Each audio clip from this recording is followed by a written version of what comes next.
Hello, and welcome back to the Cognitive Revolution. Today, my guest is Alex Boris, New York State Assembly member representing New York's State District 73 on the east side of Manhattan, and sponsor of the RAISE Act, a bill designed to set a minimum standard for safety practices among large AI developers. In the generally polarized political environment that we take for granted in 2025, it is a striking fact that while poll after poll shows that significant majorities of voters across both American parties and internationally want more regulation of AI, with far more voters worried that the government won't go far enough than that it will go too far, the United States still has no meaningful laws covering foundation models or frontier AI development. In part, this reflects the fact that while people generally agree on this issue, it's not a top priority for many. In part, it's the result of a very healthy fear among legislators that they don't understand this fast-moving technology wave well enough to regulate it effectively, and thus might end up doing more harm than good. And in part, it stems from the fear that anything that slows US AI development down could allow Chinese AI developers to get ahead and ultimately win whatever AI race we ultimately find ourselves running. These are real and important concerns, and I've spent most of my adult life arguing against premature or heavy-handed regulation that might inadvertently deny us the benefits of breakthrough technologies.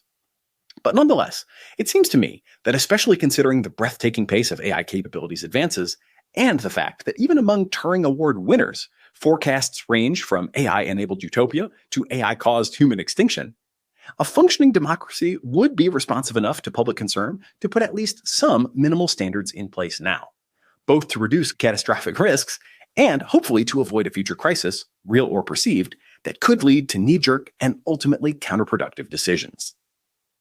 With that in mind, I think Assemblymember Boris, who notably has a master's degree in computer science and spent a decade in the tech industry, including a number of years at Palantir, is perhaps the tech-savviest and friendliest legislator the industry could hope for. And the RAISE Act, which targets large AI companies and imposes relatively modest requirements around the development and publication of a safety plan, audits to assure the safety plans are followed, and whistleblower protections to alert the public if they're not, is approximately the least burdensome regulation we could realistically expect to see passed. And it should be said, is very much in line with voluntary commitments that frontier model developers have previously made. Nevertheless, in this conversation, we get deep into the weeds of the various definitions the bill uses and the requirements it imposes. I act as a sort of red teamer of the bill, and Assemblymember Boris clarifies and defends key provisions, and also explains the process he's already gone through to work and compromise with industry, and also to avoid a situation in which lots of different states create undue friction by passing their own distinct regulatory frameworks. Importantly, everything we discuss would only apply to a high single-digit or perhaps low double-digit number of super well-resourced companies that are working at the frontier of AI capabilities. And these companies would still have wide latitude to design their own safety plans, so long as they take reasonable care to minimize risks that could cause 100 or more human deaths or greater than $1 billion in damages, via either chemical, biological, radiological, or nuclear mechanisms, or what I would call automated crime. While some will no doubt raise additional good faith objections, I found Assemblymember Boris's defense of the bill's neutral stance with respect to open source quite compelling. And as you'll hear, I hope, if anything, that this bill spurs open source champions to invest heavily in new safety techniques, so that we can continue to enjoy open source frontier AI without dramatically elevating the risk of engineered pandemics or other AI-enabled disasters. In any case, this is just the first of a series of episodes on different AI policy proposals that we'll be bringing you this summer. So I look forward to exploring a broad range of perspectives, and I will continue to watch this bill as it evolves through the legislative process. As always, if you're finding value in the show, we'd appreciate it if you take a moment to share it with friends, write a review on Apple Podcasts or Spotify, or leave us a comment on YouTube. Of course, we welcome your feedback either via our website, cognitiverevolution.ai, or by DMing me on your favorite social network. Finally, a quick reminder, I'll be speaking at Imagine AI Live coming up May 28th through 30th in Las Vegas, the Adaptive Summit August 12th and 13th in Sao Paulo, Brazil, and the Enterprise Tech Leadership Summit September 23rd through 25th, again in Las Vegas. If you'll be at any of these events, definitely send me a note and let's meet up in person. For now, I hope you enjoy this deep dive into the RAISE Act, a bill meant to raise the floor for frontier AI development safety practices, with New York Assembly member and sponsor, Alex Boris. New York Assembly member Alex Boris, sponsor of the RAISE Act. Welcome to the Cognitive Revolution. Thanks for having me. I'm excited for this conversation. You have waded into, what might seem at first like no big deal, just a little light technology regulation waters, and which you may find, if you haven't already, brings out a lot of strong feelings in people. So, but I do applaud you for taking on the challenge, and I'm excited to get into your perspective and motivations and what you're hearing from people, and obviously the proposed legislation itself. And I really appreciate you taking the time to do this. Well, I'm really excited to be here. I know you have a lot of guests from all over the AI field, which I've enjoyed listening to, but not as many elected officials. So excited to dive in. Yeah, you're on a short list. Speaking of short lists, one thing I like to do, especially for people that are coming into the AI world from other backgrounds, is at least give a little bit of kind of, credentials or context on you. As I was doing my homework, I noticed that you are the only member of, I guess, the Democratic Party in the New York state government that has a degree in computer science. So maybe just give us a little bit of your personal background and relationship with technology. I think that'll be helpful. Absolutely. I was the first with a degree in computer science. I'm happy to say I'm no longer the only one, though it is quite limited. But yeah, my background is that I worked in tech for nearly a decade before I ran for office. I was at Palantir for almost 5 years. I joined as a data scientist, rose up to lead a large portion of the government business. I joined a couple of startups after that. During that time, I got a master's degree in computer science with a specialization in machine learning. And then this seat opened up in 2022. And, I had a lot of helpful conversations with friends. I had always been downstream of policy, often trying to fix it with tech. And this was an opportunity to go upstream and actually design policy the right way. And so one of those conversations I had was focused on, listen, this is a thesis as to how you can have an impact and run. You don't know if you're going to win. And if you do win in 2 years, in 4 years, if you're not effective, if you're not enjoying it, you can quit. But you can't in 2 to 4 years say, now I'm going to run for the open seat, right? That happens when it happens. And so I threw my hat in the ring. It was a contested primary. I'm still friends with everyone who we all ran against each other, but I ended up being victorious there. I'm now starting my second term, and terms are only 2 years. So I'm just starting my third year in the legislature. But so far, I found it to be a place where you very much can be effective. And so I'm enjoying it. Yeah, that's cool. Definitely more people with technology backgrounds in government seems good. And also, frankly, just more people who have, no fear of a post-elected office life, I think would be great. Too many, are kind of like, what would I do if I didn't have this seat, right? And that's not a great position for the public to be in. No, it's a very dangerous place to be. You have to be not too attached to the seat or the job. Absolutely. Yeah, got to be willing to, that's all I ask for from our elected officials is willingness to sacrifice your political career when the occasion calls for it. And turns out that is kind of a lot to ask. So how about just a little bit more detail on like some of the other technology related things that you've done in your time there? I noticed that you had pushed for the state to adopt cloud computing. Yep. I also caught the push for a land value tax, which I'm coming to you from Detroit, Michigan. We have a lot of empty lots. Probably much less of a problem in New York City than it is here, but we have a lot of empty lots of people that are just free riding on others' investment and, waiting for their land to appreciate since it is not taxed in that way. So maybe just give a little bit more context on some of the things that you have pushed so far. Absolutely. When you're a legislator, you end up working on a wide variety of things because your constituents care about a wide variety of things. So, all of us have our specialization and our knowledge that we bring into the legislature that's perhaps more unique, and mine is around tech, so I've done a lot there. But certainly the concerns of my constituents vary widely, and so I work on a lot of things. Within tech, as you mentioned, I've encouraged the adoption of cloud computing within government so that we can deliver services quicker. I've helped to strengthen the protections for tech workers, really for all workers, but it was contracts that are more specific in the tech industry where companies would say they own any IP you develop while you're employed, even if it's not on company time or related to anything in the company. And that would just chill startups. And I actually partnered with the tech industry to pass that because it was based on a regulation that had already passed California nearly a decade before. But one of the things people want the least is a bunch of varied regulation across different states. And so I was like, I'm going to copy the California one exactly. And tech was like, great, even though it's limiting us, like the fact that it's a copy, that it won't be additional work, they ended up supporting it. So I've also done a number of bills this session around AI beyond the RAISE Act. I'm working on ensuring companies don't fall into legal liability when they red team their own algorithms. We actually want to encourage safety. And so while we are strengthening a lot of provisions around preventing CSAM, child sexual abuse material, we also want to make sure there's a legal liability shield for red teaming, for trying to stop your algorithm for doing that.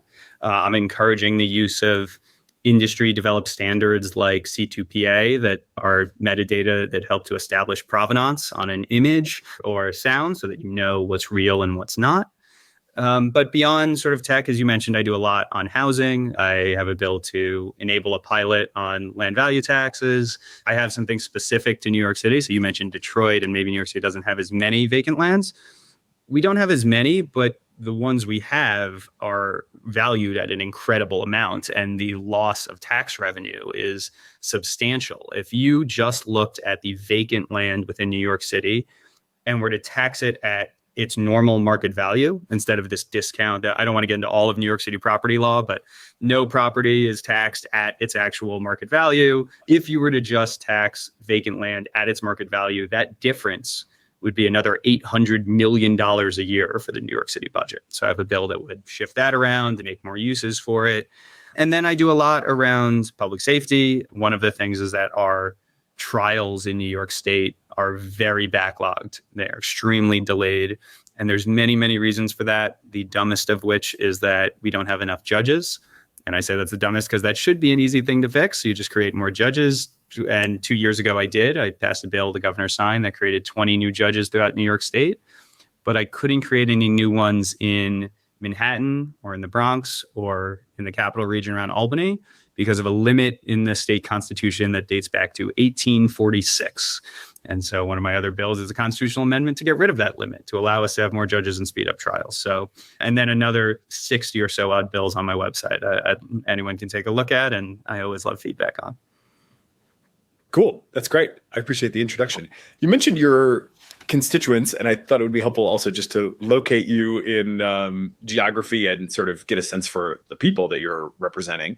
And then I want to ask, kind of to what degree are they thinking and talking to you about AI? Where does it rank on their priority concerns? So maybe just take us quick through like the geography, the sort of, profile of the people that you're representing, and then what, if anything, are you hearing from them about AI? Like, is this something that they're pushing you to act on, or is it something that you are doing out of intrinsic motivation while they, are mostly concerned with other things? I represent part of the neighborhood where I grew up. So my district is in Manhattan, much of the east side of Manhattan. It's part of the Upper East Side and Midtown East. So for those in New York, 34th to 93rd Street, 2nd or 3rd Avenue to 5th for most of the district, plus Sutton Place. So in the 50s, the whole East Side. It is a highly educated district. It is also the wealthiest district in New York State, but even within that, there's many people facing challenges. 40% of the renters within my district are rent burdened. They're spending more than a third of their income on rent. And so it's a district that has a lot of sort of pride in its education and its schools. It's in District 2. I happen to represent my elementary school and right near my high school and my middle school. They're both across the street from my district. It's an area I know well. It's sometimes neighbors, or it's been fun getting to represent and now meet in a different light parents of the friends I grew up with. And they, like any district, have a wide variety of concerns. I think if you were to poll them, AI probably wouldn't be towards the top, but they're worried about the cost of living. They're worried about public safety. They're worried about the schools. They're worried about the things that everyone is worried about. But when we get into a conversation and I start mentioning my background and my expertise in tech, the usual response is like, "Oh, thank you," because I'm terrified. And I don't know what we should be doing, but I'm glad there's someone there thinking about it. There's this sort of latent fear, might be too strong a word, although for some I would say fear, but certainly unease and a feeling like something is coming and they don't really know what they're supposed to be doing about it. Yeah. Is there any more like shape to it than that when people get on the topic of AI? I mean, we entertain all, the full range of risks on this program. And I would say your bill is, well, as we'll get into, it's more consistent with my approach, which is like, I want to see us have kind of a lot of benefits, a lot of deployment, a lot of use in places like education, even though that's going to be fraught and we're going to have to figure out a lot of things. I'm quite convinced that like an AI tutor for every kid is a part of a winning future. Then there's, all kinds of things around like privacy, and, New York is probably the place with the most security cameras on the street of any place in the country. Maybe DC has more, I don't know, but that's something I could imagine people talking about, surveillance and just kind of who's watching who all the time. Where are they on this? Or, what sort of mix of AI specific concerns do you hear about? All of the above. And I would say at the start, I largely agree with you. I think there is so much capability out there now that is unevenly distributed, and we could be making so much better use of the existing tools in ways that government helps to service people, and education, as you said, in a variety of different fields. And also, I am worried about what the future holds if we don't put guardrails on for the research. So, and that sort of like short-term bullish, long-term kind of wary is, I share with you, but I don't know if it's as common in many places. All of those concerns matter to my constituents. I hear a lot about workplace displacement. I hear a lot about privacy and surveillance. New York is now in the minority of states that doesn't have a comprehensive privacy law. We've been working on it for a few years, so that certainly comes up as a bedrock that we are delayed on. But I tend to think of AI concerns using like 3 binary questions. So first is pessimistic or optimistic. The second is short-term or long-term. And the third, when you think about bills, is it use case specific or is it general to the model? And I think you can find concerns, and therefore you can find legislation in all of those categories. And, I have bills in many of those categories. Most of the legislation my colleagues are working on tends to be short-term, pessimistic, and either use case or general, right? And by short-term, I don't mean that it'll expire. I just mean that it's dealing with harms that are definitely already here. The chance of discrimination, the chance of privacy violations, right? Things that are in use today. Whereas long-term is things that maybe they're not here yet, maybe they are, but they're just starting to, and we're thinking about where it'll go, whether that's broader societal risks, et cetera. And that's where the RAISE Act is focused, not because I think that's the only thing that matters or the only thing we have to do, but just that is a place that not as many people are focused. And I do think there's important steps we have to take. Hey, we'll continue our interview in a moment after a word from our sponsors. Let's talk about ElevenLabs, the company behind the AI voices that don't sound like AI voices. For developers building conversational experiences, voice quality makes all the difference. Their massive library includes over 5,000 options across 31 languages, giving you unprecedented creative flexibility. I've been an ElevenLabs customer at Waymark for more than a year now, and we've even used an ElevenLabs powered clone of my voice to read episode intros when I'm traveling. But to show you how realistic their latest AI voices are, I'll let Mark, an AI voice from ElevenLabs, share the rest. ElevenLabs is powering human-like voice agents for customer support, scheduling, education, and gaming.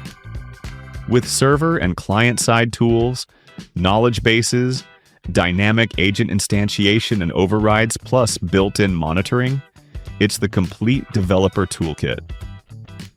Experience what incredibly natural AI voices can do for your applications. Get started for free at elevenlabs.io/cognitive-revolution. There is a growing expense eating into your company's profits. It's your cloud computing bill. You may have gotten a deal to start, but now the spend is sky high and increasing every year. What if you could cut your cloud bill in half and improve performance at the same time? Well, if you act by May 31st, Oracle Cloud Infrastructure can help you do just that. OCI is the next generation cloud designed for every workload, where you can run any application, including any AI projects, faster and more securely for less. In fact, Oracle has a special promotion where you can cut your cloud bill in half when you switch to OCI. The savings are real. On average, OCI costs 50% less for compute 70% less for storage, and 80% less for networking. Join Modal, Skydance Animation, and today's innovative AI tech companies who upgraded to OCI and saved. Offer only for new U.S. customers with a minimum financial commitment. See if you qualify for half off at oracle.com/cognitive. That's oracle.com/cognitive.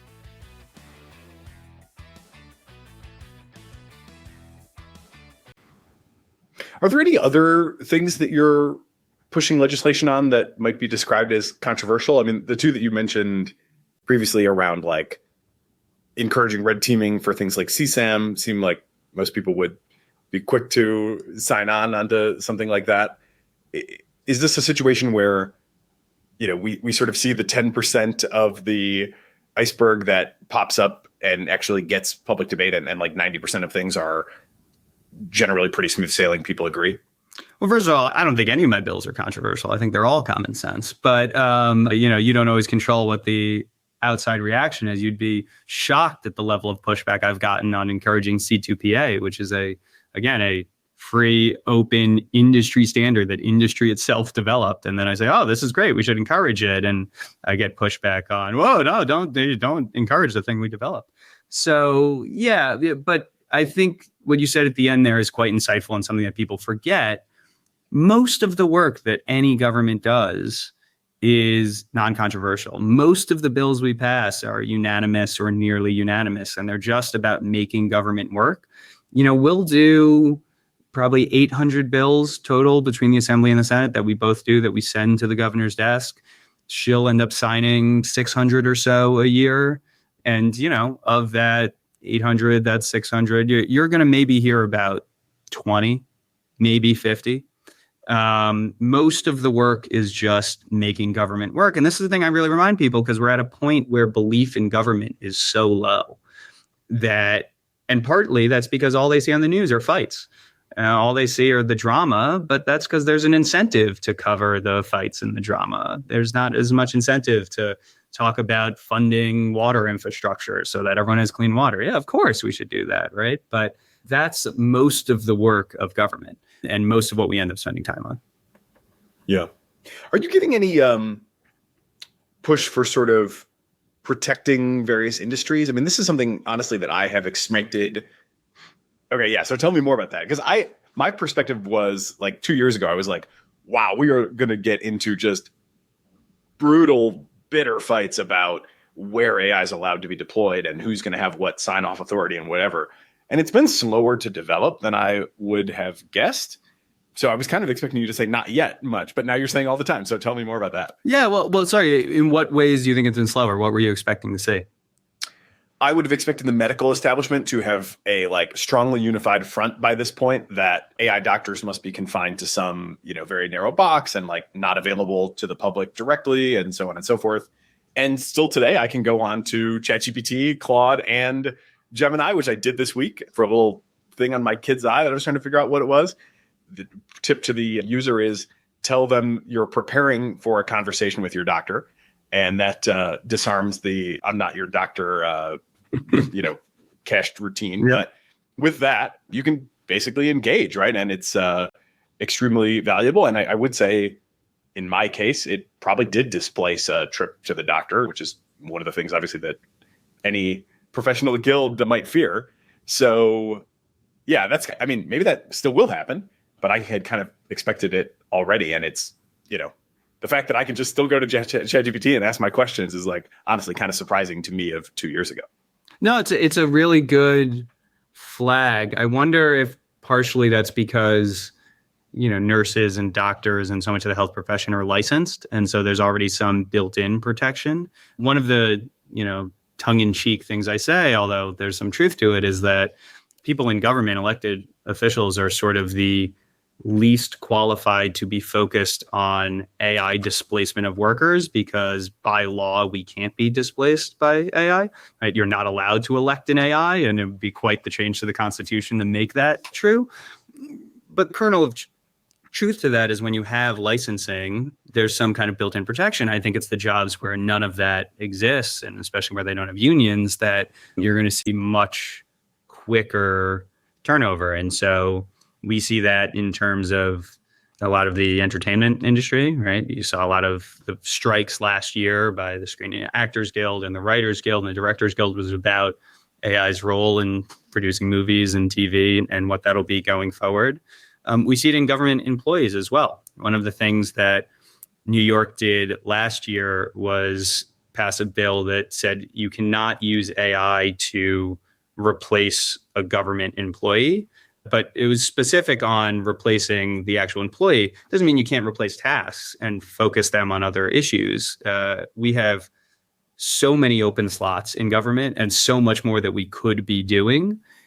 And once you have that baseline of, oh, you as an individual worker are not going to be replaced, you can change the conversation on, and this is why you should learn it and be happy about it. It's going to make your job easier and you have a protection of law versus many people who approach AI coming in like not the metaphorical Luddites, but the literal Luddites that just said, this is just here to take my job and let's destroy it. Okay, that's main focus of our conversation will still be on the RAISE Act, I promise. But that's really interesting. And I wonder what you think about it. I asked a very similar question. I was honestly kind of surprised by the answer that I got from New Jersey Governor Phil Murphy, not too far away. He was touting that, they had done various AI deployments to accelerate call center response times.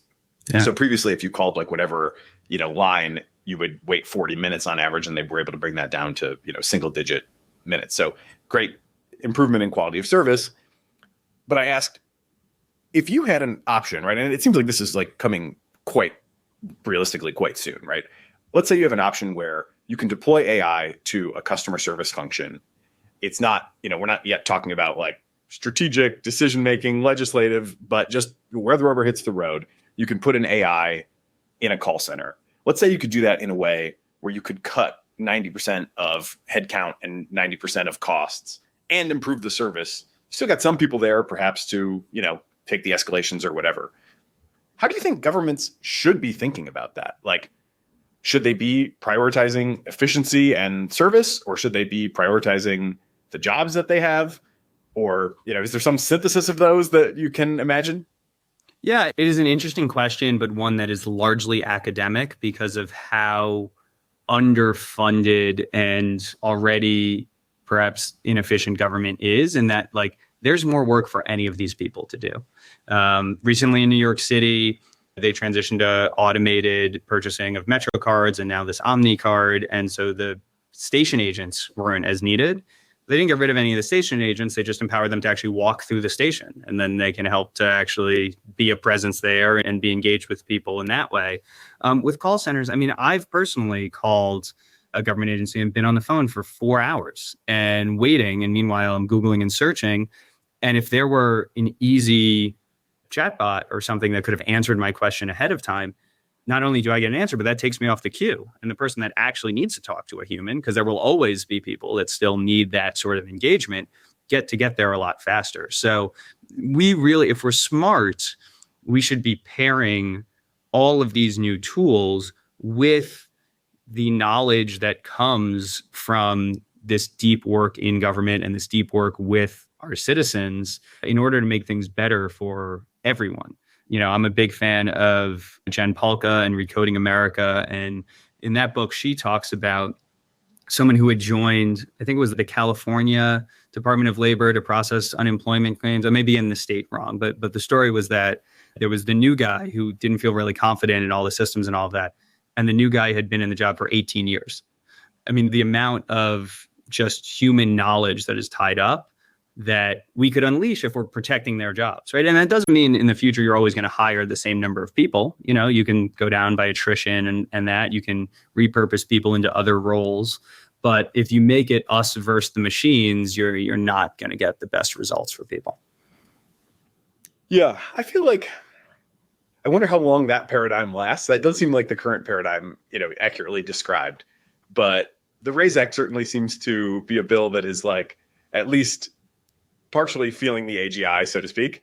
And I do wonder if that paradigm lasts more than, say, another 1 or 2 years. And I also do really wonder about people's ability to change into those new jobs, especially at scale. Yeah, it's like we have millions of people driving, cars and trucks in the country. And if the self-driving car stuff really starts to work, which, by the way, having been in a Waymo and an Uber, or not Uber, a Waymo and a Tesla recently, like it really is starting to work. Totally. That's going to be a wave where it's like, we're not really going to be able to tell 4 million drivers or whatever, like, oh, you could go learn to code. By the way, it's also now a hotly debated question as to whether or not it's even worth learning to code. So where are they going to go is like another interesting question, I guess. Well, and I 100% agree. I just want to point out, I think that'll hit the private sector before the public sector. I think the public sector has so much we can do so much with just trimming our regulation, and we have so many vacant positions already. That will hit the private sector first, but it's a thing that I am concerned about because people say you look through history and every technological revolution, every advance creates more jobs than it destroys. Maybe, but the speed with which that technology advances has been shrinking over time. And so until recently, you could guarantee that maybe it would create new jobs and it would be worth it for you to go back to school or to be retrained because the next revolution is not going to happen in your career, right? But now we're at a place where jobs could be replaced, every year, every 6 months. And if the AI is acquiring new skills faster than any human being can, that is a fundamental question we don't really have a policy answer to, because by the time you retrain for the new job, you're going to be in the same circumstance. So that is the thing government and people outside of government need to be thinking a lot more about. Yeah. Do you spend time thinking of a new social contract? I am right now thinking a lot about the RAISE Act and how to get that through. But once that is through, this is definitely a place where I want to spend some cycles. And I'm really interested in having conversations with others that are doing that deeply. I saw something recently, and I don't know much about this at all, but I think Tyler Cowen posted on Marginal Revolution, who needs a UBI, pointing to the New York State, and you can correct anything I get wrong on this, the idea that like there's now ability for people to choose and hire their own independent caregivers, and many are hiring people that they know, people from their families, and this is like in some circles, treated as a scandal. And I kind of looked at it and was like, well, if there's one candidate, like broad class of activity that people could maybe shift into in real numbers, caregiving broadly would maybe be the thing. And this almost does seem like, and I'm not sure how Tyler meant his who needs a UBI commentary, but I was kind of like, oh, this does sort of seem like a proto UBI policy that also still tries to get some useful contribution from people and, probably does quite well on scores of meaning and things like that. And so I was kind of like, man, maybe New York state government has kind of stumbled onto something here that actually could be the seed of a new future social contract. I haven't read that piece, and certainly if he's referring to what I think he's referring to, it is not meant to be a UBI. So while there have been a lot of investments in caregiving and home healthcare, it's often paying for family members or others to do it instead of someone going into a nursing home, which might be much worse for them from a social perspective, but also cost the state a lot more. So there certainly have been people on the edges that have taken advantage of a program, and we made changes in the budget last year to crack down on that. But overall, those sort of home healthcare have actually saved the state a lot of money. So I think you have to put that in the broad picture of things. No, UBI is definitely part of the conversation. This is one of the things that's moving really, really quickly. And so I imagine that will be part of it. And there will be many other ideas that come as well. Yeah. And by the conversation, do you mean like the conversation in the New York State Assembly? I think more broadly than that at the moment, but hopefully part of the conversation in the legislature soon. Cool. All right. Well, let's narrow focus then to the RAISE Act and what you're trying to do with it. I've got pretty detailed notes here, but maybe the first thing to do is just have you give the pitch. Like, what are we trying to do? What does this bill require? Why should we, be confident that it's not too big of a burden to put on companies? Give us the high level. So this bill is meant to ask companies that are doing extremely advanced research of the kind that we don't really know the impacts yet to have some basic safety protocols in place.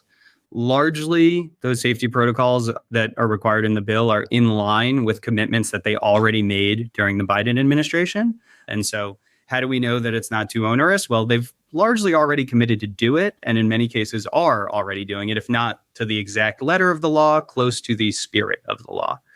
And those 4 provisions that it requires is that they have a safety plan, that safety plan be looked at by a third party, that's not them, that they disclose critical safety incidents, and we define that strictly in the bill as to what qualifies, but it has to be something that's really increasing risk, and that they don't retaliate against their own workers or that third party if they are whistleblowers, if they disclose something that is truly catastrophic risk.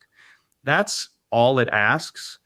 And people say, what is the impact? What is the target of that? In many ways, we're just putting very basic guardrails there. I don't think this is the furthest that we should go. I don't think this is the end of what's there. I think in many ways, this is just laying out a floor such that most people in the field are really good actors. But when you have the crutch of your next quarterly profit, because largely right now, this would almost be exclusively public companies with some extremely well-funded exceptions. But when you have the next pressure of quarterly profits, it can become easy, even if you've written down a safety plan, to maybe say, hey, we're going to cut a corner on this. We're 2 months behind in the AGI race, and that could be catastrophic. Let's just skip this test. We want to make sure there's no incentive for doing that jump. And at the most basic level, we defer a lot of the choices to the companies themselves. We don't come in and say you need to have exactly these tests done or exactly this evaluation of risk. What we're trying to prevent are the cigarette companies of old knowing that their cigarettes cause cancer, but then denying it publicly and not doing anything to make the cigarettes healthier. Or the oil companies knowing for decades in advance that their products are causing climate change, but denying it and still putting it out there. This is meant to say that if your own testing, if your own research that you've thought of ahead of time without the economic pressures, if your own testing and research is saying this is a massive risk that it could cause what we define in there as a critical harm, 100 deaths or $1 billion in damages, you shouldn't be releasing that model. Yeah, I mean, that's seems like a not super stringent threshold. As I said, I think all of my bills are non-controversial. It's just the other people that sometimes don't see it that way. So yeah, let's go through a few of the definitions. So you gave the kind of threshold for severe risks, 100 deaths or $1 billion in damages. There's also this large AGI company, or it doesn't say AGI, it says large AI companies. And that seems to be defined as a company that has spent $100 million in total training models and at least $5 million on one model in particular. Do you have an idea of how many companies that would cover in today's world? I'm not quite sure, honestly. I think still single digits. Maybe we've crossed into double, but it's a very small number. And that's intentional. It's meant to be looking at the absolute frontier as it exists right now and not sweep in too many others. I think one of the objections to previous regulation was that it would involve a lot of startups. It would involve a lot of smaller companies. So we chose that $100 million threshold intentionally. And we also exempted, I'll point out, academic research as part of that. As I said, again, this is really about those potential incentives to skip your safety plan. And we just don't see those same sort of incentives in academic research. Hey, we'll continue our interview in a moment after a word from our sponsors. Building multi-agent software is hard. Agent-to-agent and agent-to-tool communication is still the Wild West. How do you achieve accuracy and consistency in non-deterministic agentic apps? That's where the agency, AGNTCY, comes in. The agency is an open source collective building the Internet of Agents. What's the Internet of Agents? It's a collaboration layer where AI agents can communicate, discover each other, and work across frameworks. For developers, this means standardized agent discovery tools, seamless protocols for inter-agent communication, and modular components to compose and scale multi-agent workflows. Build with other engineers who care about high-quality multi-agent software. Visit agency.org and add your support. That's AGNTCY.org. Being an entrepreneur, I can say from personal experience, can be an intimidating and at times lonely experience. There are so many jobs to be done, and often nobody to turn to when things go wrong. That's just one of many reasons that founders absolutely must choose their technology platforms carefully. Pick the right one, and the technology can play important roles for you. Pick the wrong one, and you might find yourself fighting fires alone. In the e-commerce space, of course, there's never been a better platform than Shopify. Shopify is the commerce platform behind millions of businesses around the world and 10% of all e-commerce in the United States, from household names like Mattel and Gymshark to brands just getting started. With hundreds of ready-to-use templates, Shopify helps you build a beautiful online store to match your brand's style, just as if you had your own design studio. With helpful AI tools that write product descriptions, page headlines, and even enhance your product photography, it's like you have your own content team.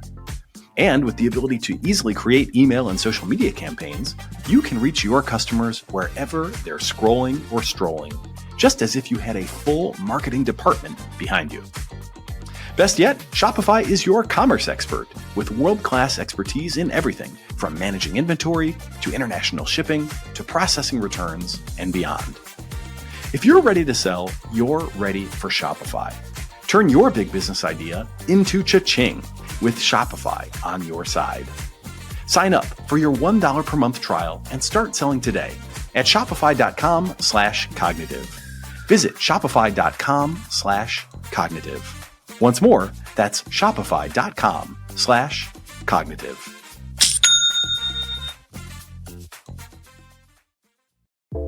What does the future hold for business? Ask 9 experts and you'll get 10 answers. Bull market, bear market. Rates will rise or fall. Inflation's up or down. Can someone please invent a crystal ball? Until then, over 41,000 businesses have future-proofed their business with NetSuite by Oracle, the #1 cloud ERP, bringing accounting, financial management, inventory, and HR into one fluid platform. With one unified business management suite, there's one source of truth, giving you the visibility and control you need to make quick decisions. With real-time insights and forecasting, you're peering into the future with actionable data. When you're closing books in days, not weeks, you're spending less time looking backward and more time on what's next. As someone who's spent years trying to run a growing business with a mix of spreadsheets and startup point solutions, I can definitely say, don't do that. Your all-nighters should be saved for building, not for prepping financial packets for board meetings.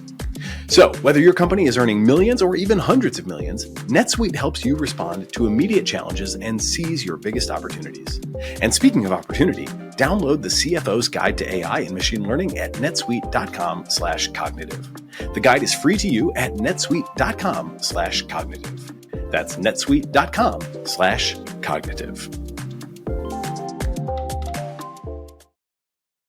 Yeah, okay. That sounds about right to me. For what it's worth, I was kind of like, is Amazon on that list yet or not? I mean, we're talking like big companies that would be sort of the marginal, in or out. Yeah. It's also notable to me that the kinds of risks that are covered are pretty narrow. You've got your classic CBRN, chemical, biological, radiological, nuclear, I believe is the end. Yep. Biological, of course, being the #1 in that category by far. And then you've got another category, which I think is pretty smart, which is just automated crime. I've got a little background myself as a red teamer of various models and products, and it is honestly amazing. Although this, actually wouldn't necessarily be covered in some forms by the bill, but it is amazing. In some cases, you can go to some of these like calling agent companies, clone a voice. I've done Biden, I've done Trump, I've done Taylor Swift, and prompt the model to just call any number and say anything and just try to scam people at scale. And they're like still in the uncanny valley, but like automated crime is definitely the kind of thing that is now doable Totally. with some success rate. But that's it, right? So I'm interested in kind of, any reflections you have on kind of where you decided to draw that line. It strikes me that these are not like behavior. I mean, with smoking, of course, like smoking is obviously bad for you. I am well aware of that, but it is much more of a behavioral sort of thing where it's like you do have some agency in the situation. You kind of know it is bad for you certainly at this point. You probably know you shouldn't be doing it, but you're still kind of doing it. The smoking is almost more to me like we're going to have addiction to AI. We're going to have people kind of falling in love with and, going off into weird lands with their guys. I don't want to say using AI is smoking. I use AI every day for various things, right? I was just doing the example of companies have knowledge. Their own tests show it's risky, but then they go ahead anyway. And the point of the bill being, if your own tests are saying this is risky, we actually as a state are going to say you need to take a pause there. I want to talk about the risk, but I do want to say one more thing on the definition of large developer before we move on from that, which is, you have to be a large developer, so you have to have spent $100 million in training costs. And then a frontier model is either 10 to the 26 parameters and 100 million on that model, or specifically knowledge distillation. So that's not a post-training modification. That is the specific process of using another frontier model, something that is 10 to the 26, to train a smaller model that can have similar performance and as broad performance as that original one. And that you need to have spent at least $5 million on. That's largely in response to DeepSeek. We're seeing a lot of new models spin up that are being trained on the larger ones that are introducing their own risk. And so this bill, as written, might not cover the first version of DeepSeek that caught everyone's attention because that was trained on O1, which wasn't 10 to the 26. But a DeepSeek-like thing in the future, as long as it has any interaction with New York. So that means it's available in New York via the App Store. That means, you have any employees, any business presence. If you want access to New York markets, this applies to you. And so that future version of DeepSeek would actually have all these requirements in there as well. And that was an intentional push on our front to not just apply to the first movers and then have people, especially overseas, introducing similar levels of risk. That was a really intentional choice in that regard. But jumping to the risks, as you brought up, we include chemical, biological, radiological, nuclear risk. And that's, if it in any way is aiding to bring that about, then these provisions apply. And that's seen as an unreasonable risk of harm. And then I've never phrased this as automated crime, but I think I'm going to do that going forward. The reason we're saying it has to be committing those crimes with limited human intervention is we do want some built-in protection on you can really abuse and twist and modify a model. And if a human being is really determined to prompt it in order to do something, that violates some obscure law, that's not what this is meant to target. But there's some level of limited human intervention, right? If I can just tell it to do a thing, it largely does it, right? That's what would fall under the potential risks. And there's an additional caveat in those risks, which is it has to be materially helpful in doing that. If I could Google how to build a nuke and I get the same high level overview as I do when I enter it into an LLM, that's not something you're going to be held liable for. It's really for when you're making a material difference in the ability to do that. Yeah, for what it's worth, what I meant to emphasize in bringing up the sort of behavioral aspect of smoking was really just that there's a lot of other things that people are worried about, and I think with at least some good reason, that are not, that are out of scope for this bill. And that includes basically anything where it's this might be bad for you, but you might like it, and we're not really sure. And so, all of that kind of stuff is out, and we're not in people's sort of private business with their personal relationships with AIs with this particular bill. Yes, totally. The knowledge distillation thing is, if I had to guess, probably going to be one of the most fraught provisions that people are going to really want to understand and pick apart. It seems to me very reasonable to say to high single digit to low double digit companies that are spending 100 million plus that you got to have a plan, you got to publish the plan, you got to have an audit to make sure you're standing by the plan, and you got to have some protection for whistleblowers in case you're not doing that and people see that internally. And I think most everybody's going to be sort of on board with that. Certainly your constituents, I would expect will be quick to support that. The knowledge distillation piece, though, is tricky. I guess first, just clarification question is is it an and clause? Is it if I'm doing knowledge distillation, I still have to be spending yes $5 million? Yes. and $100 million or not necessarily $100 million.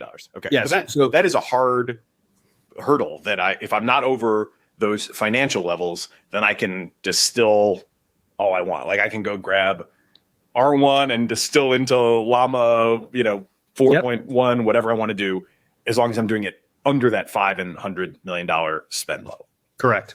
Okay. And those are, I assume, cumulative over like all time. The 5 million is per model. The 100 million is cumulative over all time. Okay. So when I get to 100 million, and then it's both, right? I have to be, if I spend 5 on one, but I haven't spent 100, I'm Correct. not there. Okay. So that basically gives people a ton of freedom if they're operating at like certainly personal budgets or startup training budgets. What you can do, and for people that may not know, like what is a realistic fine tuning budget, obviously they can get bigger than this, but like I was recently a very minor contributor to a project that made some waves called Emergent Misalignment, in which a research team actually in the pursuit of answering a different question, fine-tuned an OpenAI model on 6,000 examples of code being written that was not done according to security best practices. In some cases, like kind of flagrantly so, like just not taking proper precautions in the code that you're writing. So fine-tuning a model to do that turned out to create a generally evil model, and that was the emergent misalignment phenomenon. And you would think, like, how does this happen? And people are still trying to figure that out. But what is clear and has been replicated is like train on insecure code and get a model that like wants to have dinner with Hitler and, has all these like crazy notions about AIs enslaving humans and so on. And you're like, wow, that's really, quite out of domain and yet, pretty striking. Anyway, the cost to do that fine tuning with those 6,000 examples is like $25 fine tuning on the OpenAI API. So, there's a lot of wrinkles. You're doing low rank fine tuning there. If you're doing, all weights, like that ends up costing more, whatever. But like we have orders of magnitude between, making a rather large behavioral change to a model and the sort of thing that you are, you have to be over in order for this bill to apply to you at all. And I do think that's important to understand. I guess one question would be like, given the relative cheapness of knowledge distillation and the relatively high financial hurdles, what is the purpose of that clause? Like, could you delete it, and what would be lost if you deleted that knowledge distillation clause entirely? Would be lost.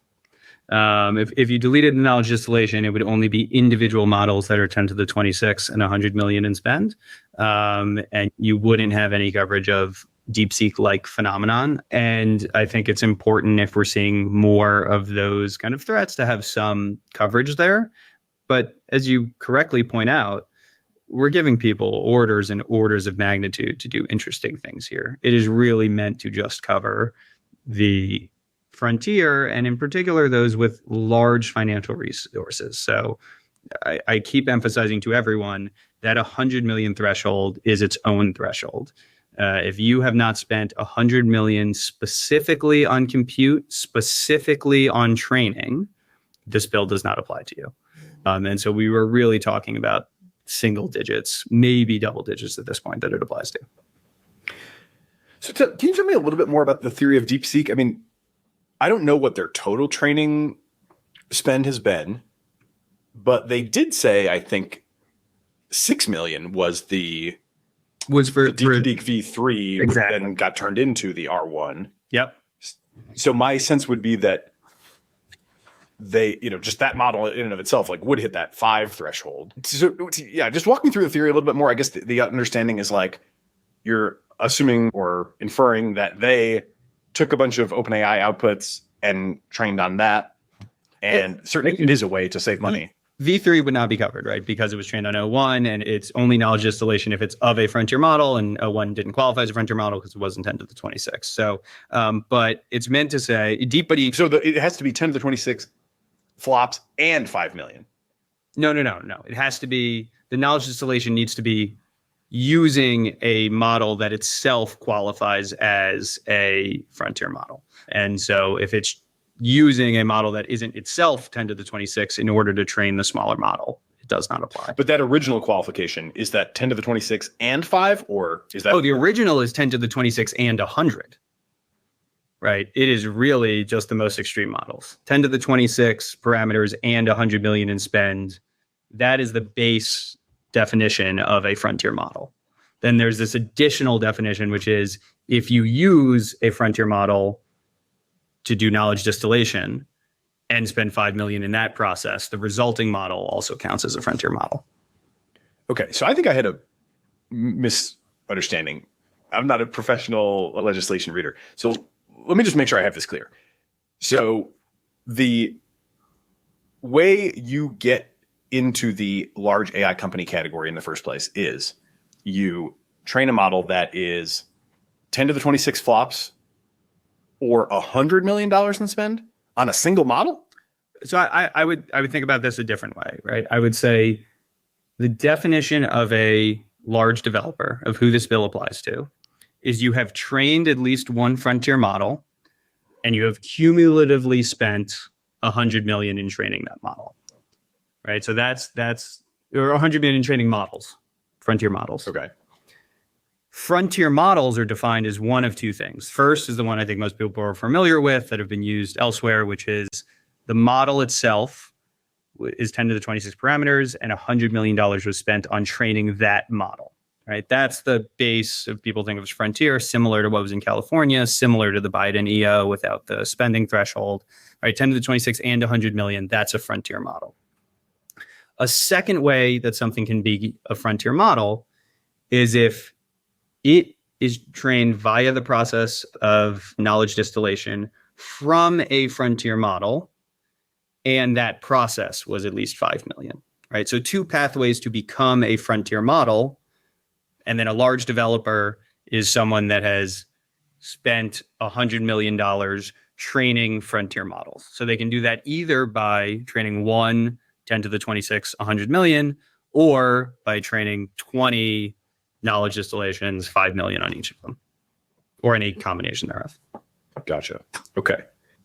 So the main reason for the knowledge distillation clause is that you want to catch companies that are working at large scale, but taking a knowledge distillation route such that their largest individual models could still sneak under the mainline definition of a frontier model, but would have similar capabilities because obviously that's the whole point of distillation. Absolutely right. Okay, good. Well, thank you for walking through that with me. This stuff does get a little gnarly sometimes. No, and listen, legislation, especially at the state level, is much easier than reading federal bills, right? Federal bills are thousands and thousands of pages. This one, I think, is 15 or so. I did read every word. It's a manageable read. And the details really matter, and it's dense legal language. And I think that's one of the challenges we've seen in past bills is you have people hop on Twitter and take, a couple words out of context, or don't think about, every bill is inserting language into the code, right? The legal code, not the computer code, the legal code of the state. And so it's affected by all of these other words that are around it as well. And so, I support everyone asking questions. None of this is easy to understand exactly all of this the same way, coding any of these models is not easy.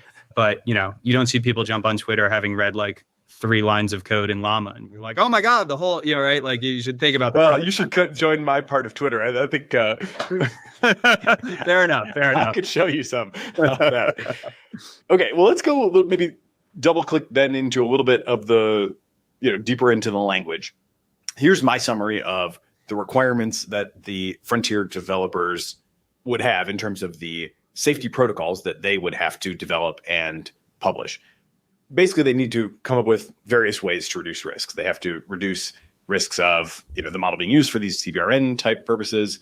There's an interesting clause about reducing risk by sophisticated actors, which I'm interested in. I assume that's like code for the CCP or maybe North Korea or whatever. Any sophisticated state actor. That's not targeting one specific one. That's sort of any out there. We're saying that the stakes of this debate and the risk are so high that you need to include nation states acting. And that is typically translated to like secure the model weights, so, sort of tighten up your security practices in today's world? Is that how you are imagining that playing out as well? Yeah, largely. It's not, all of cybersecurity is based on your threat model and based on, what the risks potentially are. And if you're applying normal corporate security to these models, you're probably not doing enough. This is just meant to be very explicit that the stakes of this incredibly powerful technology are large, and your threat model should be including sophisticated state actors. Okay. There's then an interesting section also where it's like basically saying you have to sort of explain why you think the tests that you have outlined actually tell you what you're claiming they tell you. It's sort of an epistemology of your whole like risk analysis. And this is a tricky one to me as somebody who has like, built a bunch of these workflows and, simple agents and stuff. You always get these caveats in like work from Meter and so on, where they're like, we built some scaffolding to try to figure out how, what scale of research engineering task and a model could do, but we don't really know that we did a great job. We don't know what the limits are. Scaffolding could almost certainly be improved. And I'll just couple that with an actual quote from the bill is, a large developer shall not deploy a frontier model if doing so would create an unreasonable risk of harm. So I guess where the wrangling ultimately is with something like this is like, what's a reasonable or unreasonable risk of harm? And to what extent must people go to, demonstrate that they've pushed the scaffolding and really elicited the capabilities to the fullest, knowing that that's hard and like the state of the art is like very much evolving? How does somebody know if they have done a good enough job that they're on the reasonable side of unreasonable? The short, totally unsatisfying answer is that often in law, we use this sort of reasonable person standard, right? There's a lot of things where we're not going to be able to exactly specify everything that needs to be done. We can sort of point at as close as it is, but you sort of lead a little bit of deference to what a reasonable person would be. That's not invented in this bill. That's not invented in law. That's a well-established legal standard. And I think it's particularly, the longer answer though is that anytime you're writing a bill on anything, but in particularly something as fast moving as technology and in particular AI at this point in time, you have this tension where people rightfully want specificity of exactly what it is telling you to do. And on the flip side, want it to be able to evolve in time, because exactly what you should be doing right now will change in 6 months, in a year, in 2 years, et cetera. And that's always a balance, right? No law is ever final. The legislature can obviously come back and make changes at any point. So you don't need to write it so that it lasts 1,000 years. At the same time, you don't want to be deferring so much that companies really don't know exactly what's required of them. And so any bill is going to have that tension, and you're going to find the balance somewhere. I think a sign that we found the balance in a pretty good place on this one is that we have about an equal number of comments on both sides of it. Of I want more specificity, or actually I want less government telling me exactly what to do. So we've probably hit it right. But you're pointing out that exact piece. And that's why at the start, when I was describing the bill and I try to emphasize for people, we are largely letting the companies grade their own homework. We are largely saying, you put out what the standard should be, write it ahead of time when you're not in real economic pressure, and then, grade it against that. And the only real pushback on that is we have a third-party audit, and that audit is going to, include, did you actually follow this? Did you follow best practices, et cetera? And then B, this reasonableness standard. So if you write a plan that just says, we don't care about safety, we're not going to do any of this, and this is the standard, well, that's pretty clearly unreasonable. How about the relationship between all of this and open source releases? At the sort of sophisticated actor level, obviously anybody around the world can download a llama model or any open source model. And there was also one clause, I wasn't quite sure how to interpret it, but it referred to modifications, which at least in some other, debates has been understood to be like post open source release modifications that, who knows who might make. I mean, maybe with either like close reading of the bill or just like your, intent, how does this apply to somebody like Meta, who is going to potentially release a behemoth version of Llama 4, which I think would probably get to that 10 to the 26, and I'm sure would be, north of, they've clearly spent 100 million, whatever. Like, seems like they're going to be in. We don't really have great ways, as I'm sure you're well aware, to like really control what people do downstream once a model is released. So are they on the hook for that or not? The bill's agnostic to whether you open source or closed source, right? The best way of balancing this is not saying specifically open source or closed source, but just saying, think about the risk, think about the use case, make your own judgment with that. And so there's many, many ways to keep a model safe, right?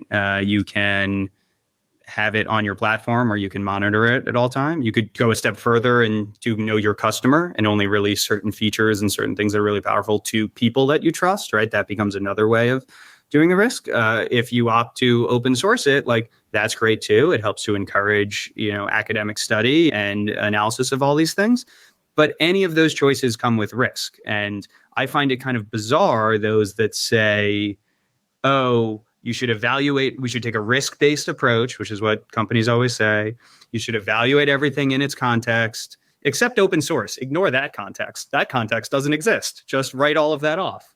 I think we are not in any way targeting open source. We're just saying it's up to you to make your choices on your risk profile, and you should do that accordingly. I think the vast majority of AI that has been released, it's great that it's been released and it's been encouraging. You'll note that this bill doesn't actually require you to take in the risk of cyber.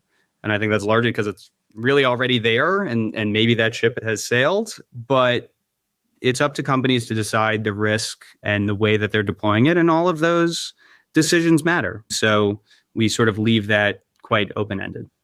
But to my point of legislation always being changeable, like that's not it. We don't want to shut down that ecosystem. That's not an outcome we want. If that's where it's trending, we can change this.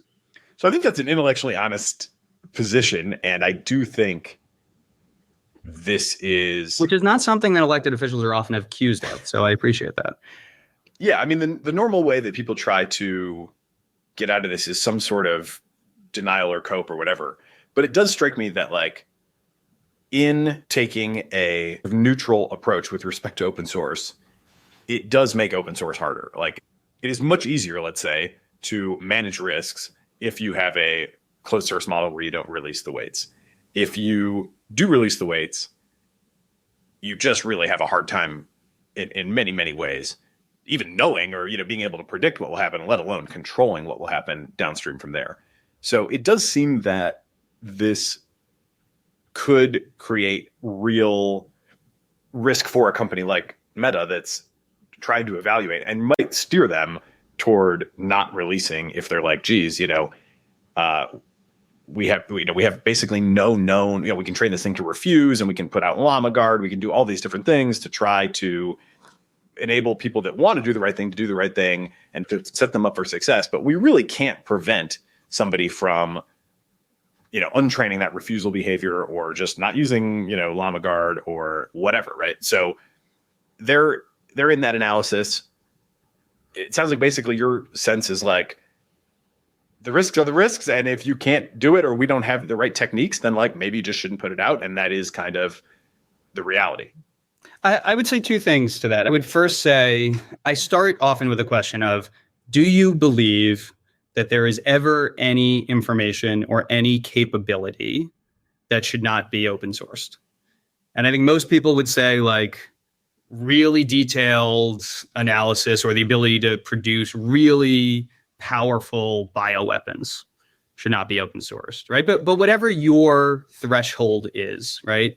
Do you believe in classification at all? Do you believe in restrictions on weapons at all? Is banning the sale of nuclear weapons a reasonable, right? Like, just as long as there is some level that you think should not be open to the public, all we're saying is declare that level, right? And then go from that. I'm not putting a specific level out there.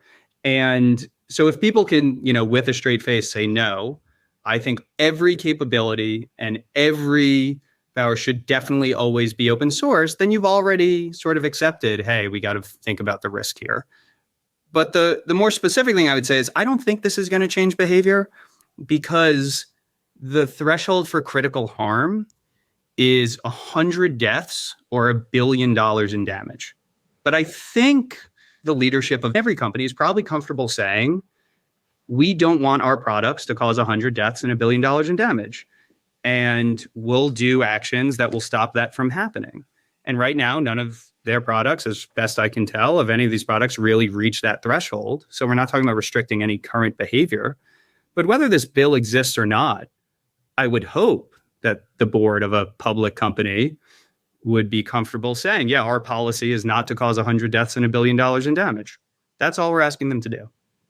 Yeah, it's going to be really interesting to see how this plays out. I mean, I think we're, 1 to 2 model generations away from, certainly that's if you listen to the Dario and Anthropic timeline, you're 1 to 2 generations away from models that would be, in a very meaningful way, able to do some sort of, needle moving contribution to the creation of a bioweapon. And I would definitely agree, that Zuckerberg doesn't want to have to face the public and say, yeah, we shipped it even though we thought maybe it would, cause a pandemic or whatever. But it is really going to be tricky because there's first of all, there's a lot of people who not necessarily in their role as a, corporate executive, but there are a lot of people who would say, first of all, that threshold isn't that high. The how many people die on the highways every year, right? It's literally 100 people die a day on American roads. So, okay, it is a big world, and 100 deaths is a tragedy, but it is also 1 day of U.S. road deaths. And so the benefit of... And specifically 100 deaths or $1 billion from a chemical, biological, radiological, or nuclear weapon, or something that is already a crime in the penal law, right? So it's not talking about sort of accidents. It's talking about automated crime or CBRN. It's a I don't want to use the word intentional death, but it is one that is caused by a crime or a big weapon. That is not a thing that you see every day.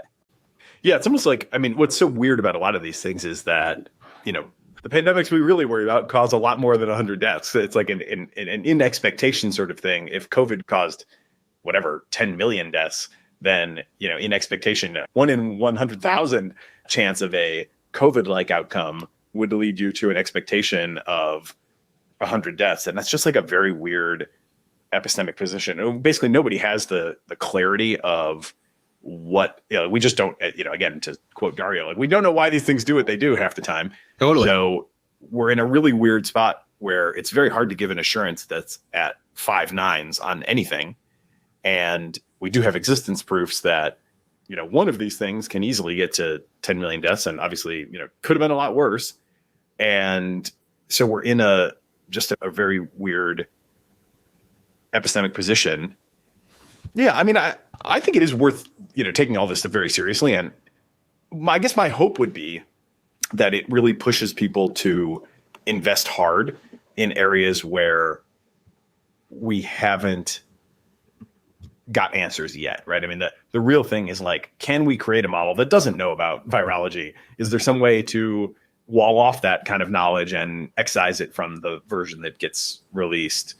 Interpretability techniques or otherwise, is there some way that we can say with an affirmative safety case, yes, we can be confident we're being reasonable here. And we know this, not just because the thing refuses 9 times out of 10, but because we have a much deeper understanding of what's going on. But if I had to guess, I think we are probably headed for a moment. Tell me if you would see this differently, but I would expect a sort of 2026 reality being this bill gets passed, Llama 5 is trained. We don't have that affirmative safety case yet. The risk is kind of on the unreasonable side.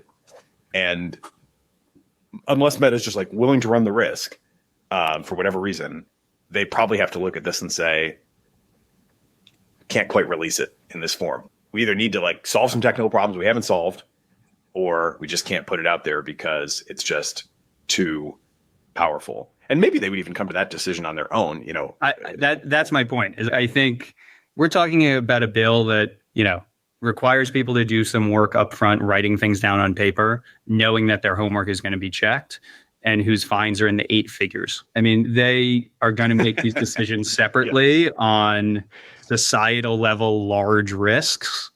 So I guess in the spirit of sort of red teaming the bill, as I understand it, the maximum penalty for like repeat offense under the bill is a $30 million fine. Yes. And, I think they paid Trump off at that level, right? And we've seen like multiple people just sort of say, forget it, we'll just settle this lawsuit because we just, want to get this guy off our backs. Then maybe one way to sort of soften the bill while still getting all the benefits that you're wanting would just be to like require the plan and, be a little bit less on the sort of downstream enforcement side of like what was reasonable or not reasonable. Do you think that could be a version of this that, if pushback or whatever dynamics ended up being conducive to it, is that something that you think would be a viable possible compromise at some point in the future? I think the version that we have right now is the result of many, many compromises. And I want to be clear that I started this by looking at all of the public debate around last year's regulation and probably accepting 95% of the public critiques. And then I sent a draft of this bill to, 5 or 6 major labs, asked for, red teaming, asked for red lines on the bill, got them back, did another draft. Around December, I sent, again, 5 or 6 labs, hey, here's a new version. Got more feedback, ended up talking to a lot of people in the state. And that's why this bill was published in March, but it's been circulating since, probably July, August of last year, getting a lot of this input and the feedback. So this is in no way the first stab at it. This is in response to a lot of industry feedback and a lot of compromise. And I think if you see other people saying, well, we need a compromise version, this has been the compromise version. But on the specific thing of just releasing the plan, you still need to define what the plan is, right? There need to be some standards. You can't have someone have a one sentence, we're building the AGI, and that be the plan, right? So you got to put some standards as to what the plan ought to be doing. I think the third-party audit is incredibly important. That was part of the voluntary commitments. That was part of the regulations that came out of the commission from the Newsom Commission after 1047 embraced it. It was part of the EU version, right? Third-party audits, I think, are really core to the bill. Whistleblower protections, I think, are extremely core to the bill. It's sort of the one part everyone agrees on and is moving in every state. And then disclosing critical incidents is crucial just to keeping New Yorkers safe. So I think all 4 parts of that bill are pretty required and pretty drummed down. The part that I think you're pointing out of the don't release a model that has an unreasonable risk, again, is just that they're largely grading their own tests. This is the smoking companies, once they know it causes lung cancer, need to proactively take action. Oil companies, once they know it causes climate change, need to take proactive action. When your own tests say this is going to cause deaths, you need to take action. The fact that it's 100 deaths, I think, is part of the compromise. Yeah. Okay. Maybe just a couple double clicks on several issues since we're going deep here. How do we not have regulatory capture of the auditors? This is something that I experienced once upon a time in the financial services industry. And, I've had a number of these kind of model testing orgs on the podcast in the past, Apollo Research and folks from Meter and Palisade and more, and FAR AI. And, all these folks have a tricky position. I would say that, and I know them personally to some extent, and I would say they are very sincerely motivated by a safety mission, but they are also very mindful that their access and ability to do their work at all is at the moment at the pleasure of the companies. And so they're like very cautious about how they speak publicly, and, all this kind of stuff is like very, very carefully thought through because they don't want to get, they don't want to offend somebody and get cut off. So I don't think the bill has much on that yet. Is there any plan for that problem? I think that's one of the ones where we don't want to legislate ahead of time on it, but it's definitely a thing I'm concerned about. I mean, the only requirement is that it's a separate auditor. It's not a government agency. I think of it as pretty similar to the SOC 2 process, right? Where you have consultants, these auditors that are set up to evaluate your security stance, but they take into account the size of your company, the risk, et cetera. It's not sort of a checklist of hard things. I'll point out that all of the companies that would be subject to this already require SOC 2 of all of their vendors. So it's a similar process that they engage in. But you're right. When you have this kind of open market and government is not licensing the auditors, there is always that chance of regulatory capture. We require the auditors follow best practices. We require, who's doing the audit and all of that. But it is a thing that we will monitor over time. And I hope not to have to take more action, but certainly a real risk. Yeah. Okay. On the safety incidents, as I was reading through the different things that would qualify, various incidents kept coming to mind, and I was like, would that qualify? Would that qualify? So I don't know that you can officially judge, but I'm interested to get your reactions on. Yeah. So a couple lines from the safety incident definition. Clause A, a frontier model autonomously engaging in behavior other than at the request of a user.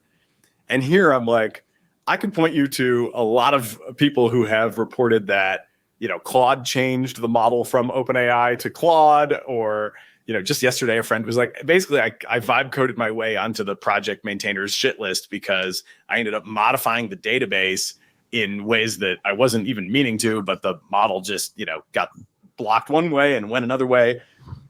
And I mean, I think that we're very confused, honestly, broadly as a field on autonomy.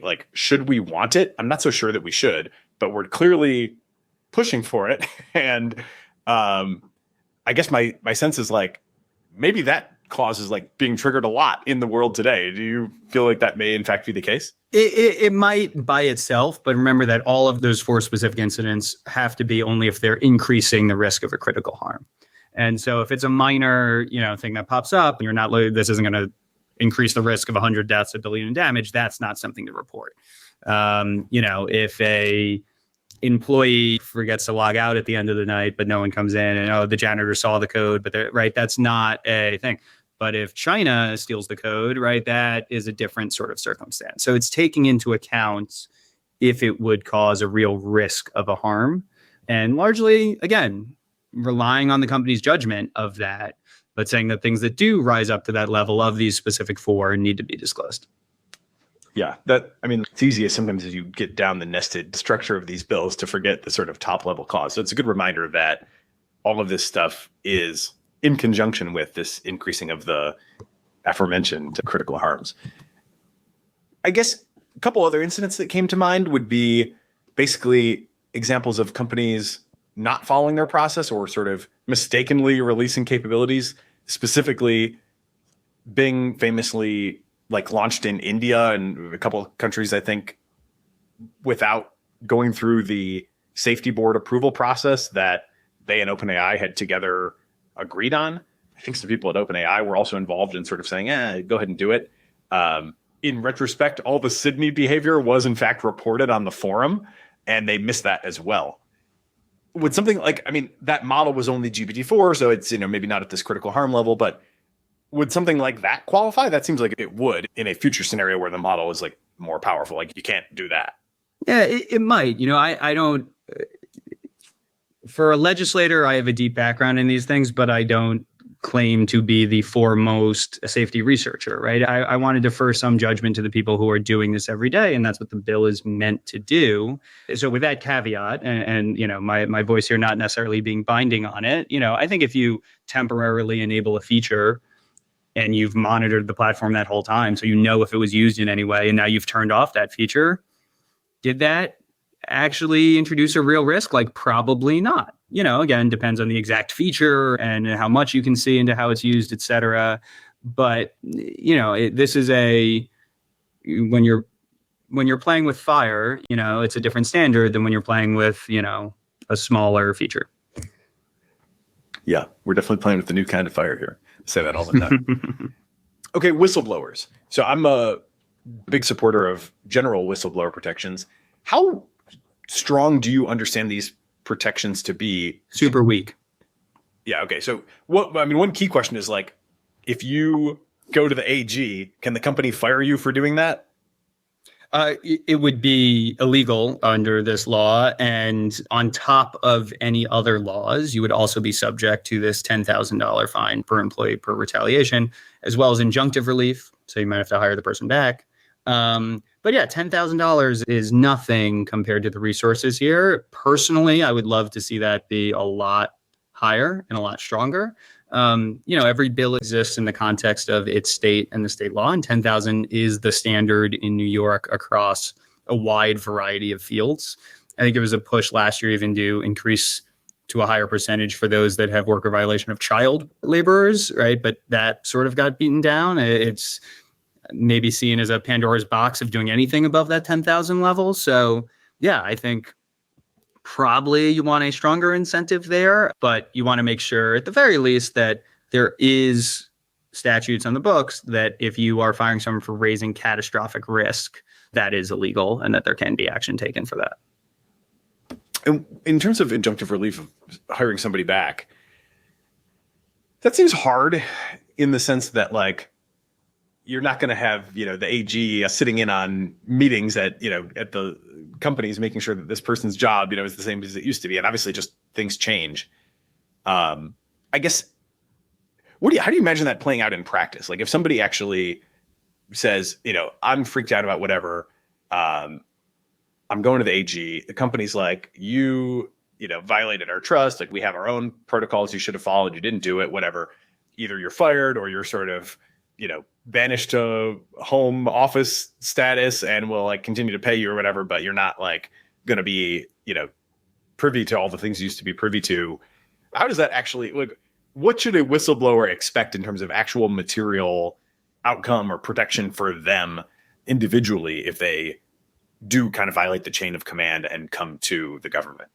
There's good news and there's bad news here. The good news is that there is a lot of case law and statute around whistleblower protections because they exist covering a variety of actions in New York State, but also throughout the country for reporting anything that is illegal behavior, right? And so it's not just you have to be rehired, it's that your job is protected, your responsibilities are protected, right? And if any of that changes, there can be injunctive relief, there can be follow-on things from that.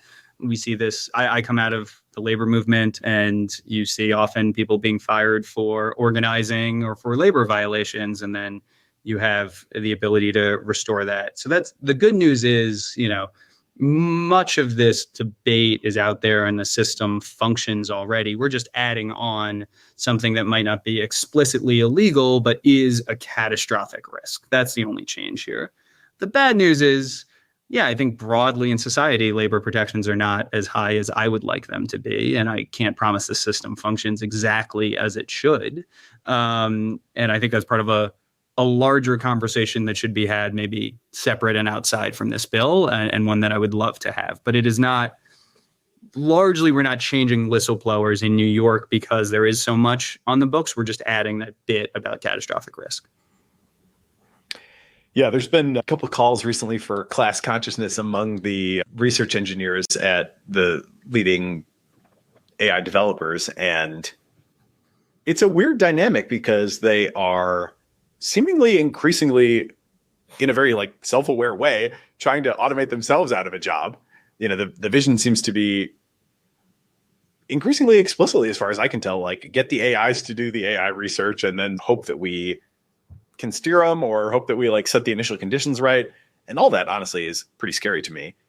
How about internal deployments? As far as I can tell, that is not part of this bill, but the sort of, bleeding edge of policy discussion is turning toward internal deployments. I think for this reason where there's sort of an expectation that the gap between what companies have and maybe are using for their own AI research and what the rest of us, plebes in the public get to see and use might widen pretty dramatically if the companies are all locked into this sort of game theoretical race for first to AGI.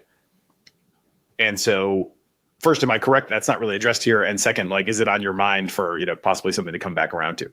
So actually, internal deployments would be covered in most cases here. So the definition of deploy at the top includes using the model as well as making it available to others. And so if you are using it, even internally, then it is covered by this. Now, we exempt anything that you are like testing and development and evaluation. That doesn't count as using it. Additionally, we exempt if you're doing it to comply with state or federal law, or it's part of broader federal project, right? Those things are already exempt. But general use that isn't in one of those categories would actually be covered and trigger the requirements in this bill. Yeah. That sounds to me like the most likely place where the whistleblowers might end up feeling compelled to come forward. The idea that what exactly counts as use and whatever. And we've got this sort of, guardrails light or guardrails free, purely helpful model that, we have kind of access to internally, and the controls are not great. And people are, asking it to do AI experiments, and the whole thing has a sort of gain of function type of vibe to it. So yeah, that's really interesting to think about, but that's a really good clarification. And I do think an enlightened one to include at this stage.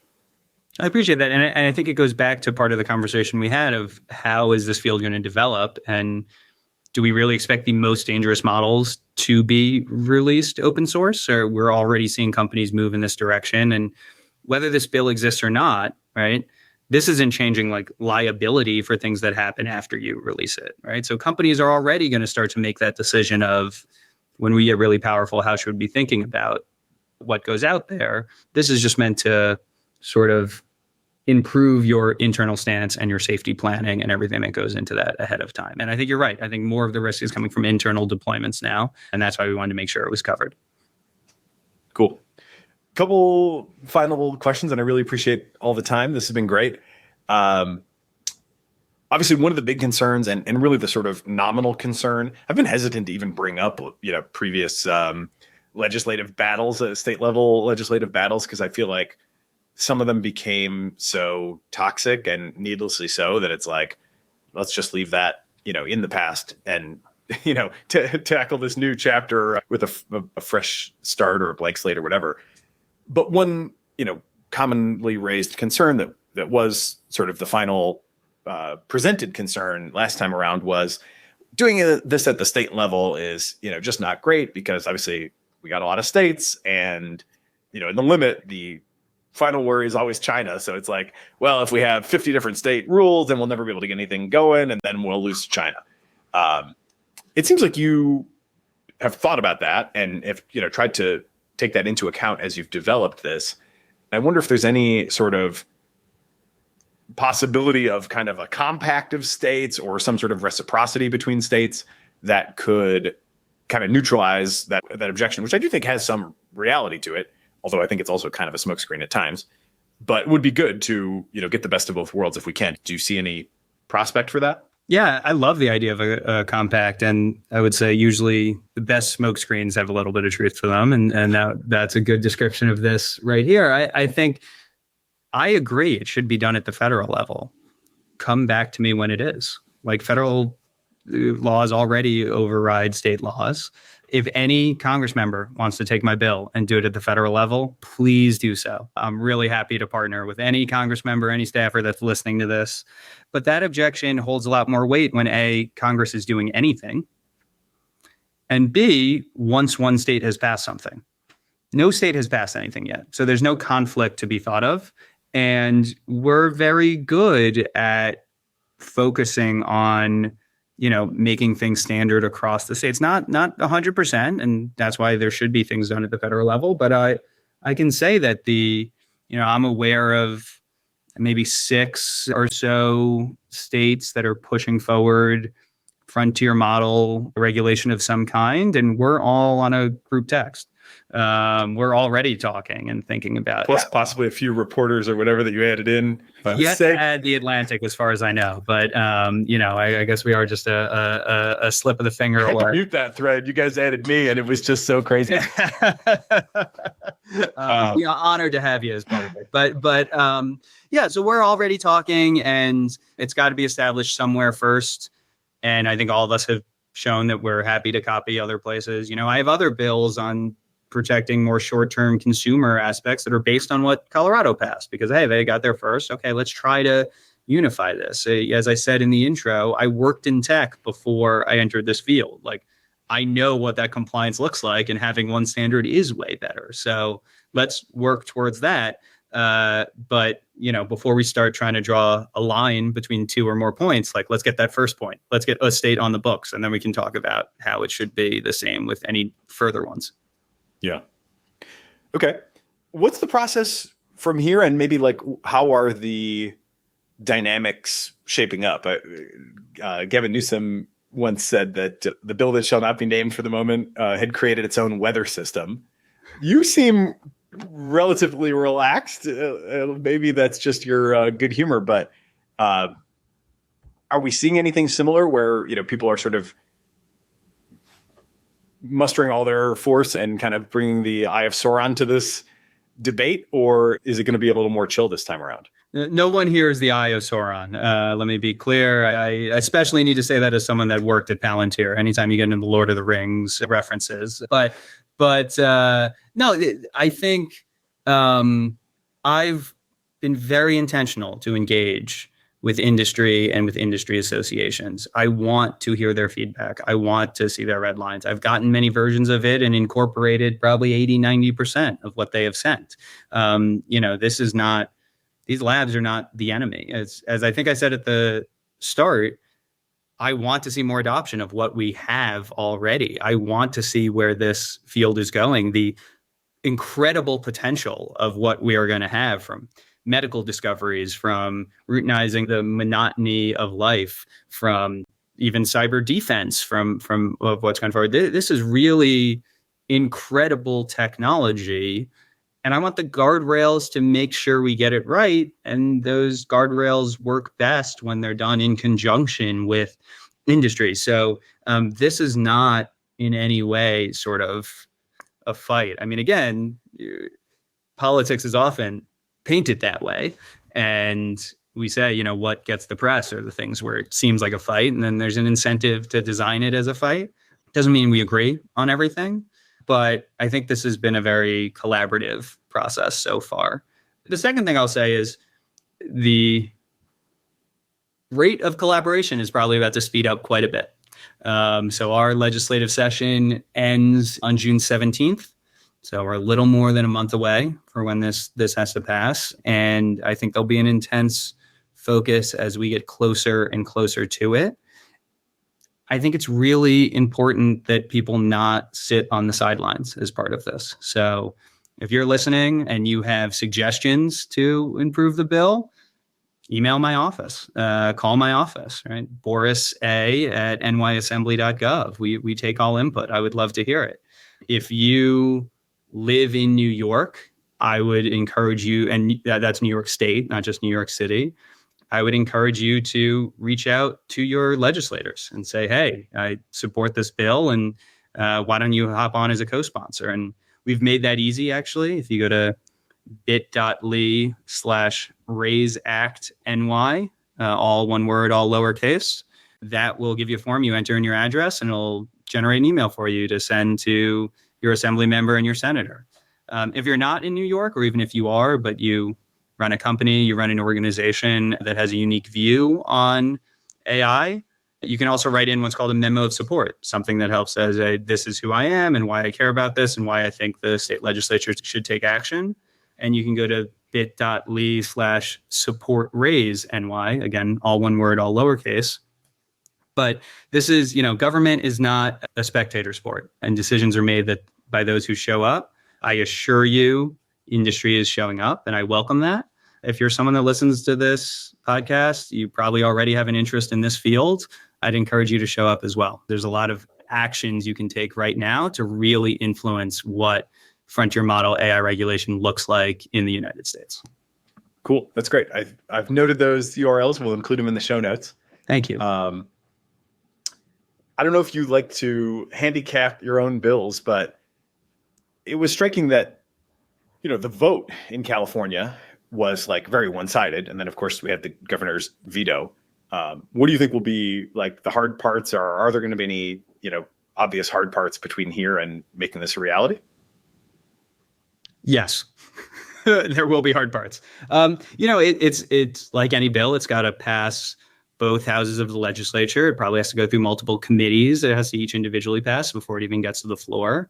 And then it has to be signed by the governor. But I think one important thing and different thing about New York versus any other state or the federal government actually comes with that governor step. So I'm skipping ahead at this part, but I think this is useful for context for people to have. If we are successful in passing it, in every other state and in the federal government, once a bill is passed, it goes to the executive, who can either sign it or veto it or do nothing, and that's interpreted as signing it or vetoing it. In New York, there's a third option called a chapter amendment. And what that looks like is the governor negotiates with the sponsors of the bill for changes that they may want to see. And so they might say, I like the bill, but can you change A, B, C, and D? And the sponsors say, well, we can change A and B. And then you reach some agreement to change A, B, and C. And the governor will sign the bill at the end of the year with a memo that says, I'm signing this pursuant to an agreement that I've reached with the sponsors, and then we'll introduce the amendments early in the next session and pass it. And I bring that up, A, because the version that passes in June doesn't have to be the final version, right? It doesn't have to be a this or nothing. And so if you're not 100% on board with every clause one way or the other, you can still participate. But B, if there's rapid changes in the field between June and December, and we all agree that those changes have come to be and we need to act on it, we actually can. We're not locked in. We can make those amendments. And so one of the things I've talked to industry a lot about is a standard definition of a frontier model. And I keep saying, I'm happy to change this, right? We know what we're trying to capture, but is the threshold exactly right? Should it be different in this way? If everyone in industry, if everyone in academia comes together and says, hey, this is really what the definition should be, we're happy to swap that out and put that in there. And so everyone should keep that in mind. Different than California is we have that additional flexibility as the year goes on. Cool. Well, I think if there's one safe bet we can make in this process, there will be some developments in the next 6 or 7 months. So my guess is there will be something that will at least challenge some assumption or provoke another round of discussion. That seems like a safe bet. This has been great. Anything else you want to share or leave people with before we break for today? I really encourage people to get involved. This is a field where your voice, you, the audience, as people who are yours as well, Nathan, but you, the audience, as people who are thinking about these topics deeply at a time when most legislators throughout the country aren't, just because it's new and it's not most people's background, really makes a difference, especially people who are deep researchers or academics or engineers who really want to be precise in your language and in what's going forward. There is a hesitancy, I think, to be involved in politics that is often speaking with sweeping statements and maybe not always seen as, to steal your phrase from earlier, intellectually honest. But I encourage you now, embrace that nuance. You can give specific feedback. This bill isn't my baby. You're allowed to tell me things to fix it. But it's really important that you express a desire for something to happen here, because there are definitely people with an economic incentive to say no to any regulation. And if the reasonable people that want some regulation don't speak up, don't send that email, don't send that memo of support, instead of getting something you agree with 80, 90%, you're going to get absolutely nothing. And so what I want to leave everyone with is take action. Tell me all the ways you'd improve the bill. I would love that. Amendments are all there. But then please, please, please speak up in support, because we have a real chance to make a difference here, but only if everyone gets involved. Great. Well, the bill is called the RAISE Act. In my humble opinion, it's not really all that much to ask. And I think you're, with your background in technology and obvious technological literacy, I think you're a great avatar to represent what are some pretty modest requirements to the public. So thank you for taking the time, New York Assembly Member Alex Boris. Thank you for being part of the Cognitive Revolution. Thanks for having me. It is both energizing and enlightening to hear why people listen and learn what they value about the show. So please don't hesitate to reach out via email at tcr@turpentine.co Or you can DM me on the social media platform of your choice.